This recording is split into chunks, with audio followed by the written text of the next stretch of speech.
মাথায় ঝুলছে 50টির বেশি মামলা, 5টি মামলায় সাজা হয়ে গেছে আর 16 বছর ধরে রয়েছেন বিদেশের মাটিতে। এসব মামলা আর সাজার বাধা কাটিয়ে কবে দেশে ফিরবেন বিএনপির ভারপ্রাপ্ত চেয়ারম্যান তারেক রহমান? এই মুহূর্তে তার দেশে ফিরতে বাধা কোথায়? 5ই আগস্টের পর এমন আলোচনা বিএনপির ভেতরে বাইরে। দলটির আইন সম্পাদক বলছেন, মামলাগুলো রাজনৈতিক, তবে আইন ও সংবিধান মেনেই মুক্ত করা হবে তারেক রহমানকে।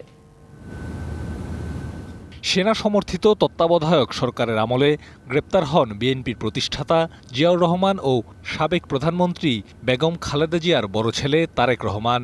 2008 সালে চিকিৎসার জন্য পেরোলে লন্ডনে যান তিনি। তারপর পেরিয়ে গেছে দীর্ঘ 16টি বছর। এরই মধ্যে দায়িত্ব পেয়েছেন দলের ভারপ্রাপ্ত চেয়ারম্যানের। শক্তি কিংবা ভয় দেখিয়ে নয়, ঢালাইয়ে দৃঢ়তা, নির্মাণে নিশ্চয়তা। প্রিমিয়ার সিমেন্ট, ঢালাইয়ের রাজা। তত্ত্বাবধায়ক সরকার এবং তারপর আওয়ামী শাসনামলে 50টিরও বেশি মামলার আসামি হন তারেক রহমান, যার মধ্যে 21শে আগস্টের গ্রেনেড হামলা, জিয়া অরফানেজ ট্রাস্ট দুর্নীতি, অবৈধ সম্পদ অর্জন, অর্থ পাচার ও মানহানি মামলায় সাজা হয়েছে তার। প্রত্যেকটা স্কিম ছিল পলিটিক্যাল স্কিম, এবং পলিটিক্যাল স্কিমের ভিকটিম হচ্ছেন দেশনেত্রী বেগম খালেদা জিয়া এবং তারেক রহমান। আর এই পলিটিক্যাল স্কিমের খলনায়িকা পতিত পলাতক শেখ হাসিনা। একটা এরিগেশনই তো যথেষ্ট না, এই এরিগেশনটাকে সাবস্টেন্সিয়েট করা বা এরিগেশনটাকে আপনার প্রমাণে আনাটা, এটার জন্য তো আপনাকে এভিডেন্স লাগবে। 5ই আগস্ট ছাত্র জনতার অভ্যুত্থানের পর মুক্তি দেয়া হয় বিএনপির চেয়ারপারসন বেগম খালেদা জিয়াকে। মুক্তি পান কারাগারে থাকা আরও অনেক নেতাকর্মী। পাশাপাশি আলোচনা শুরু হয় বিএনপির ভারপ্রাপ্ত চেয়ারম্যানের দেশে ফেরা নিয়ে। তিনি চিকিৎসার জন্য লন্ডনে গিয়েছিলেন, তো চিকিৎসা সেবার একটা বিষয় আছে, পাশাপাশি এটা একটা রাজনৈতিক বিষয় অফকোর্স।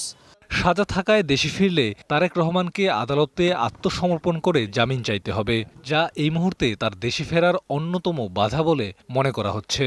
উনি আপিল করতে পারেন যদি এসে সারেন্ডার করেন, আর সারেন্ডার ছাড়া সেটা হলো কোর্টের ডিসক্রিপশন, এবং সেইভাবে যদি কোর্টকে দেখানো যায়। গভর্নমেন্ট ইচ্ছা করলে যা কারো দণ্ড এটা মওকুফ করতে পারে, এটা স্থগিত রাখতে পারে। বিএনপির আইন বিষয়ক সম্পাদক বলছেন, আইন ও সংবিধান মেনেই মামলাগুলো মোকাবেলা করবে দলটির ভারপ্রাপ্ত চেয়ারম্যান। ওনার বিরুদ্ধে যে মিথ্যা মামলাগুলো আছে সেইগুলা যথাযথ আইনি প্রক্রিয়া মেনেই মোকাবেলা করা হবে। Nabil Jahangir, DBC news, Dhaka.